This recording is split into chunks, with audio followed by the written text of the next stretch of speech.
the voice of ESG. Hello everybody, and thank you for tuning in. Today we are going to talk about digital landscape from a governance perspective in the podcast series The Voice of ESG. This podcast series is part of the RSM ISP services. ISP, which stands for International Service Practice. We at RSM offer a wide range of services in the field of tax, consulting and audit. Today, we'll be exploring the various facets of DORA and how financial organizations can enhance their ICT risk management and operational resilience frameworks. And we will do this with my colleague Marlene Jans.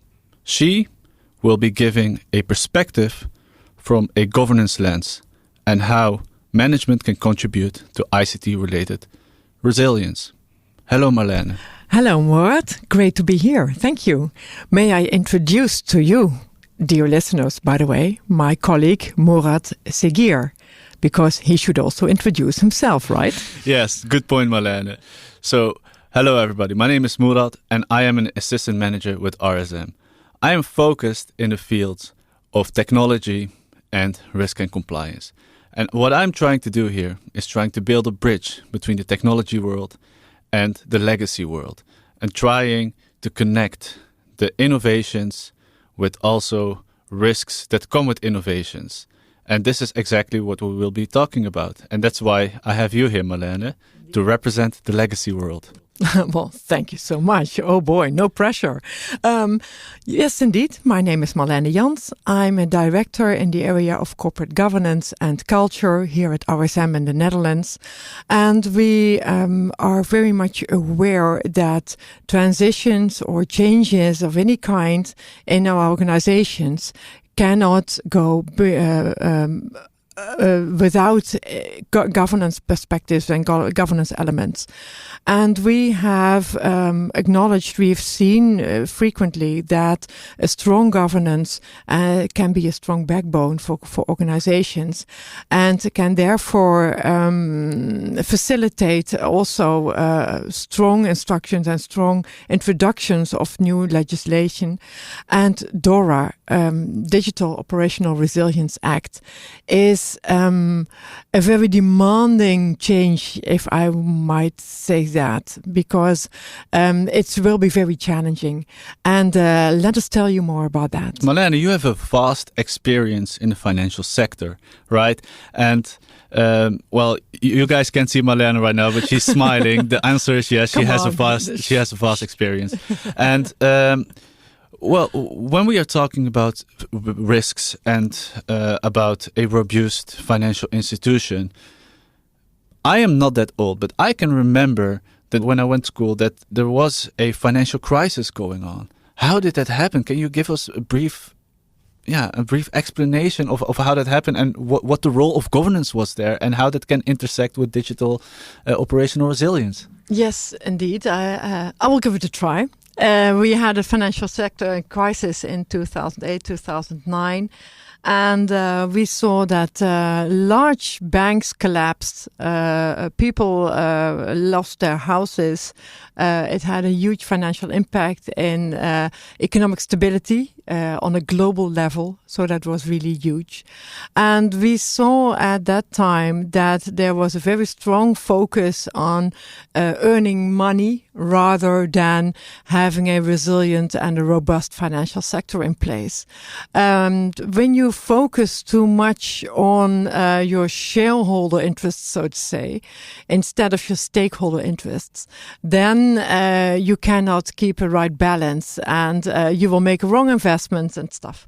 So that was one of the elements, but also another reason for building more resilience from a digital point of view for the financial sector can be seen it can be is a result actually of further digitization of the financial sector, especially after COVID. Everyone is using all kinds of systems and services and fintech applications, etc. So cyber risks went sky high. Privacy has become more of an issue, and you can see that the financial sector is still vulnerable due to some legacy systems. So all in all, you can see that for management, we are expecting a lot more from daily management today than we did several years ago. Yeah, so it all boils down to risk, right? Definitely, and yes. With more use of ICT and more use of data in finance, that also means more risk. Yeah, but also taking controlled risks, because you cannot do any business without taking risks. The question is, are you really aware of all risks, and are you willing are you prepared? Yeah, and you mentioned COVID. You mentioned working from home. Yeah. I think another important increase in risks are the attacks that we see from North Korea, but also a result of the war with Ukraine and Russia, right? Definitely. So I think that gives a good background on why a digital operational resilience act is needed, right? Yeah. So a brief introduction in today's topic is the DORA, right? The Digital Operational Resilience Act. And if I may add in this, one of the reasons for DORA is that the European Commission wants to have a strong, resilient financial sector throughout the entire EU. Yeah. So it's a kind of a standardization of It's part of a digital finance strategy. In the digital finance package. Yeah. So you mentioned also data privacy, right? Mm. So the DORA, it complements two existing pieces of legislation, right? It complements the GDPR on the data side of things, but it also complements an existing directive on network and information security, right? So the scope and the significance of DORA is pretty significant. Yeah. And why is this? Because the scope of DORA, it's directed towards all financial institutions. And what this means is that a financial institution is not identified as something that looks like a financial institution, but more on what type of services and products do you offer. Yeah, and that's the difference. That's the difference, yeah. That could deem you as a financial institution. But also the vendors that are providing services to financial institutions. Yeah. Think of cloud providers. Think of service hosting, right? So these all have a significant impact on financial institutions, and that's why they also fall under scope, right? Yeah. The reason why I asked you about 2008 is because there was a huge governance problem back then, and the thing is that the governance problem was mainly solved through legislation, but there is no legislation about digital finance, and this is exactly why I wanted you here, so we could explore the governance implications of this vast regulation, right? Yeah, let's do that. All right, so let's first break DORA down. Instead of going into all of the requirements, I kind of want to segment them, right? So you have to keep in mind that governance and organization is at its center when you are looking at these pillars. So the main pillars are ICT risk management framework, right? The second one is incident management of ICT with classification and reporting of these incidents. Yeah. The third pillar is the digital operational resilience testing provisions. Right. Right? And after that, briefly mentioned earlier, are the vendors, right? So the third party provider risk management. Yeah. And lastly, the information sharing provisions, right? So I think we can dive straight into it, Marlene. Yeah. So let's start with risk management, right? The first pillar. So with the risk management, what it asks of these financial institutions is to have policies and procedures in place to minimize risk management, to recognize risks in the form of detection, but also in the form of prevention, right? I agree, but I think we should take it one step back, because it starts with the definition of your risk appetite. And the definition of your risk appetite is already a technical one, because do you have all your possible risks in scope, and do you have a clear view on which risks you are willing to take and possible impact when they emerge? So the definition of your risk appetite statement will need a little bit of more of attention. Right, and this risk appetite statement is a overarching document of the whole business, right? That's what it should be. That's what it should be. Yes, interesting that you say that. So it should contain actually all of the business operations, and how you think that those business operations will affect your organization, and what risks you want to take and what risks you don't want to take, right? Indeed. So if I hear you correctly, this ICT risk framework provision of DORA is not something that you have to attack separately, but it's something that you have to embed throughout the whole business line. Yes, it cannot be a separate pillar anymore. It cannot be regarded as a separate kind of tooling, or like using your laptops and your office equipment. It's way much more. And what does this mean, right? So imagine that I want to start a financial institution, and I hear that I have to have all types of capital requirements. I have to have prudential requirements.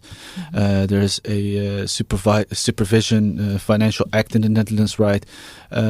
How can I embed this effectively throughout my whole organization, this ICT risk management framework? You will have to prepare an integrated risk assessment. In Dutch, it's also called CERA, but that's a different one. And then if you integrate all these risks in your risk assessment, you can also see where your control measures should be improved, where you might need possible additional investments, for instance, where your tooling might lead to significant risks, and where you should improve pretty fast.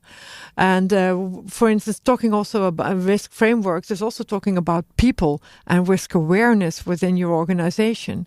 So there's a lot to do. In fact, I mean, there you will have to step up in every area of your company, I'd say. So if I may summarize this point of both our inputs, right, is that it should start by learning and improvement, being aware of the risks. And after that, especially for the management body, it's important to ensure that there are appropriate governance structures and frameworks in place, including the overarching policies and procedures that also embed ICT risks, right? Yeah, for sure. And business continuity, because indeed, that's also a very important topic to discuss. And it all comes down actually to taking ownership. Yeah. Okay. Yeah. That's a good point. That's a good point.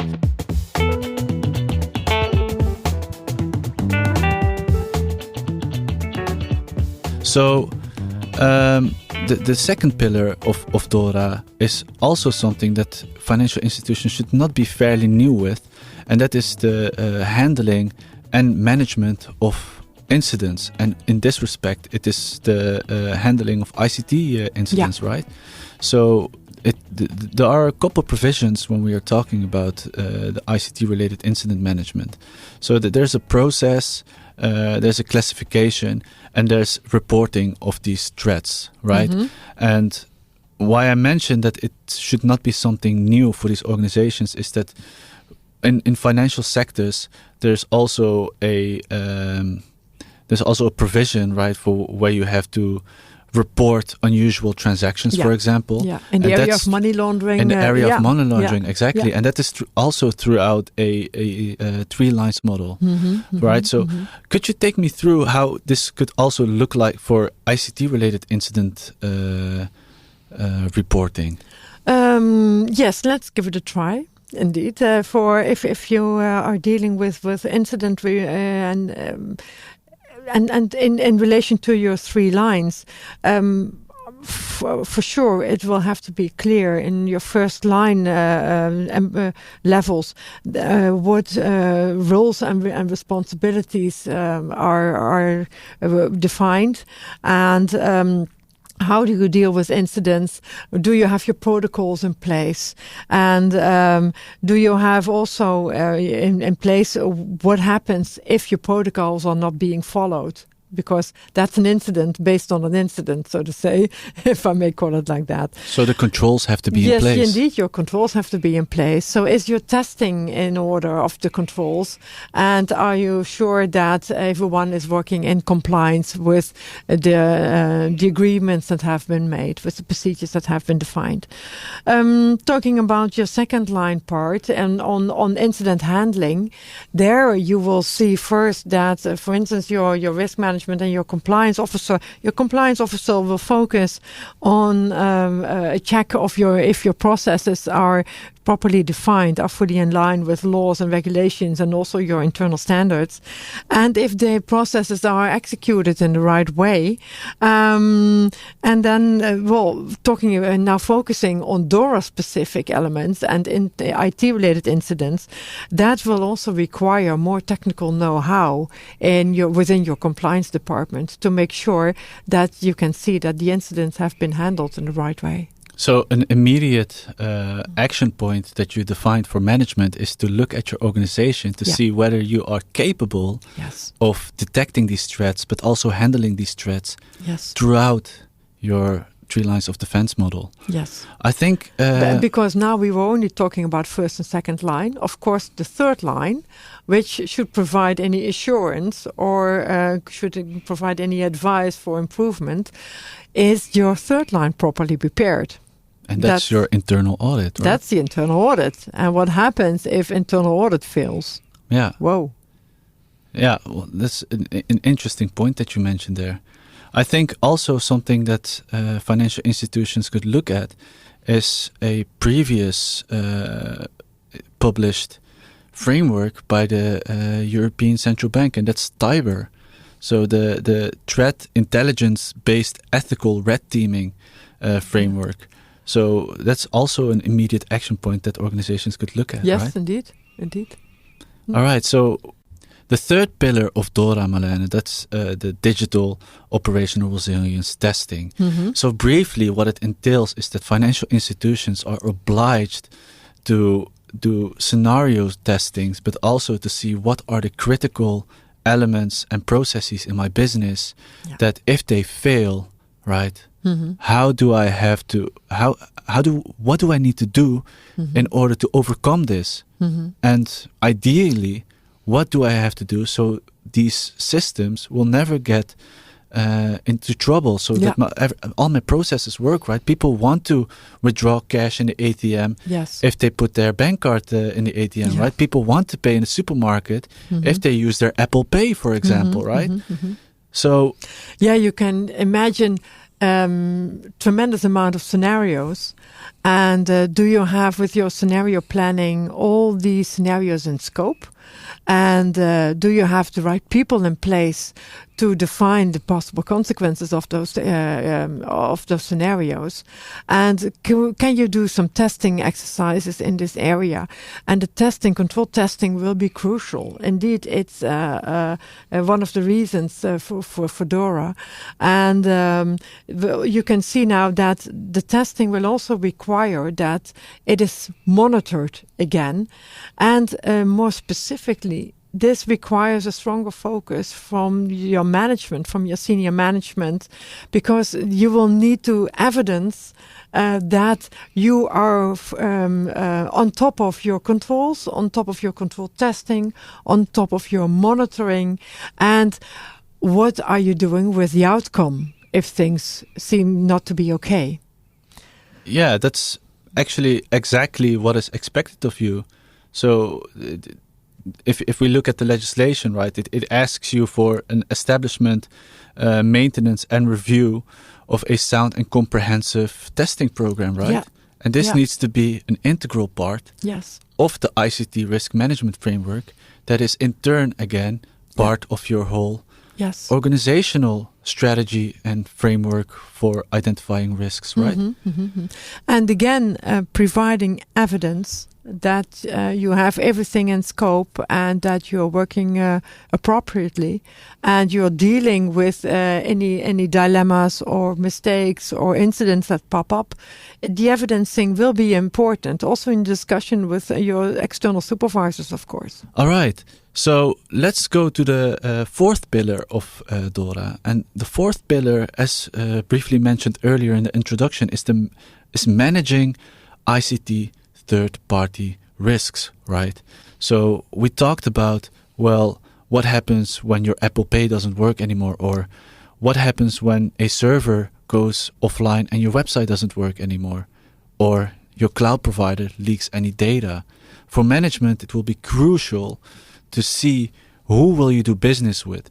For example, the DORA asks for you if you can have contractual arrangements in place, right? Who's responsible for what?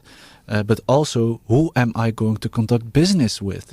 And I think something that you mentioned in the office to me that I delved into and find very interesting were the guidelines on outsourcing from the European Banking Authority. So could you kind of give us an introduction / explanation of what is in those guidelines, because I think that's the crucial part here. Yeah, well, indeed, there's an overlap here, and the third-party provider risk management pillar within DORA and the EBA guidelines on outsourcing, because the outsourcing guidelines also require that you have a good view on the quality of your third-party providers, and that you have specific outsourcing arrangements in place, laid down, being evidenced in the right way, but also that you do some control testing at your third-party service providers in this area. So you are entitled to do audits over there and to make sure that that your third-party services providers are acting in line with the requirements you are facing yourself. So there you can see it's in fact similar to what is now required within DORA. It's about being in control within your supply chain, so to say. Yeah. So the responsibility is a big factor here. Yeah. And also ownership and accountability, indeed. Yeah, and the contracting part. So there will Definitely, be a lot of legal stuff going on the background, right? Yeah, for sure. Yes. Well, interesting. Procurement department is happy. I can tell you that. Yeah, well, I can imagine. Thank you, Marlene. And the last point that me and Marlene want to touch upon for DORA is the information sharing arrangement, and how you could see this pillar of DORA is if you use let's use the anti-fragile metaphor, right? So you have a box of glass.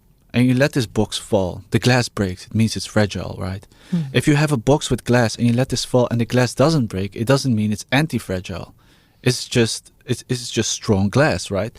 But if you have a box and you let it fall, and the more you let it fall, the glass kind of reforms into a diamond, into a beautiful gem. This means it's anti-fragile. And this is what the information sharing arrangements is trying to achieve here, right? So if you are a financial institution and you are under threat, or you have experienced a data breach or a hack or whatever, and you share this information in a community, kind of a forum-like approach with other financial institutions, it makes other financial institutions also stronger, right?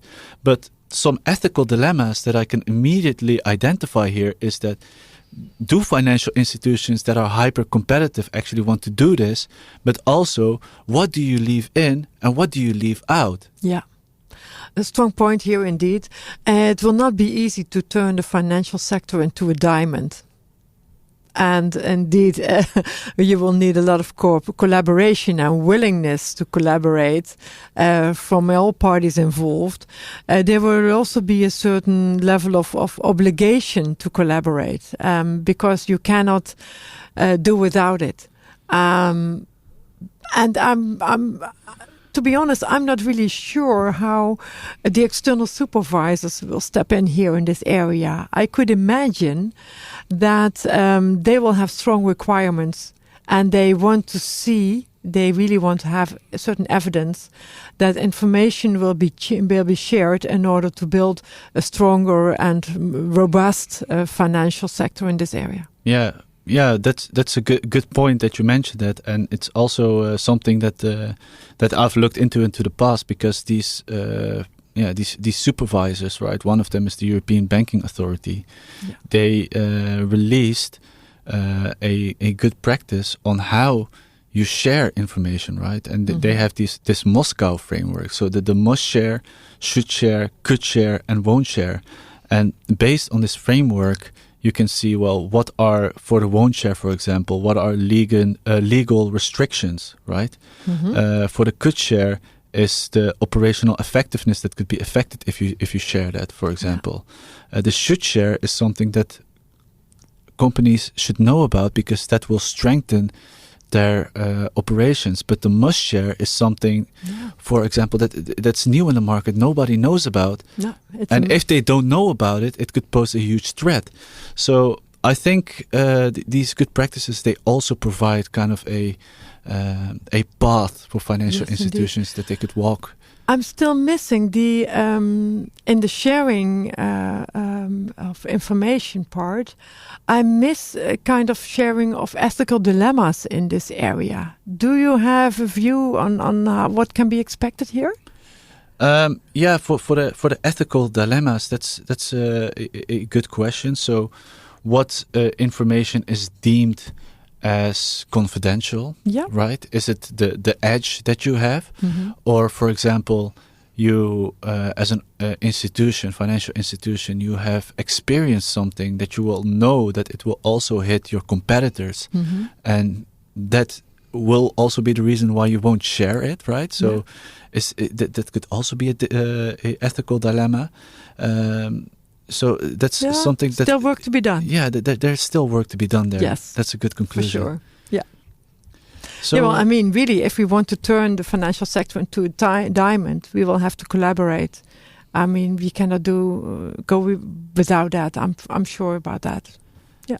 Hey, Marlene, if we can conclude with where we see bottlenecks for financial institutions, right? Could you kind of give the listener an overview of what they need to look out for? Yes, a kind of beware for, so to say. Well, first of all, indeed, make sure you have a clear view on the DORA requirements and what does it entail for you. It requires a translation to your specific situation. The second one is indeed make sure you have a clear overview of definitions of your roles and responsibilities, and take ownership. If you do not take real ownership as a management or at supervisory board level, things might go wrong. You will need much more time to repair, and there's no time for reparation. I'm sure about that. That means be proactive, right? Be proactive and start acting now. Make sure you are fully prepared. Because, and I really want to emphasize this, because cybersecurity is a different animal. Yeah. The thing is with cybersecurity that once your data is on the street, data can be copied infinitely, right? Yeah. So it's not something that someone stole your bike key, and when you get it back, you know that you're the only one with the bike key. No, your data is forever out there. Yes. So you really have to be proactive, take it seriously, and seek help from professionals. Yes, that will be important indeed. Another aspect, you will not be able to manage what you do not monitor. So make sure you find out what's actually going on in your company and where changes have to be made. And another one, talking about time, is don't hesitate in doing any IT investments that are absolutely required. Because if you hesitate too long, you will not have the right people in place, you will not have the right tooling in place, you will become very vulnerable. Just imagine in that area too that timelines could not be made. You will not be compliant on time, it will also create an extra vulnerability. And also from a competition point of view, I don't know if you want to go there. That's also a risk that you don't want to take, right? Yes, indeed. And then talking about the discussion with your ICT service providers, I think, we made a clear point on that one. And I think that's one of the tricky elements in this space. It's great that you mentioned timeline, Marlene. I think it's also good to conclude with what can financial institutions expect from Europe, right? So in Q1 of 24, the detailed explanation of the technical requirements of DORA will be published. And only a year after that, the DORA will be enforced, right? So that means that the European supervisory authorities, that are threefold in this case, the European Banking Authority, the ESMA, the Security and Markets Authority, and the EIOPA, the Insurance and Occupational Pension Authority, they are the supervisors. Yes. And in 25, you have to be ready. Yeah. So that's something to keep in mind. Yes.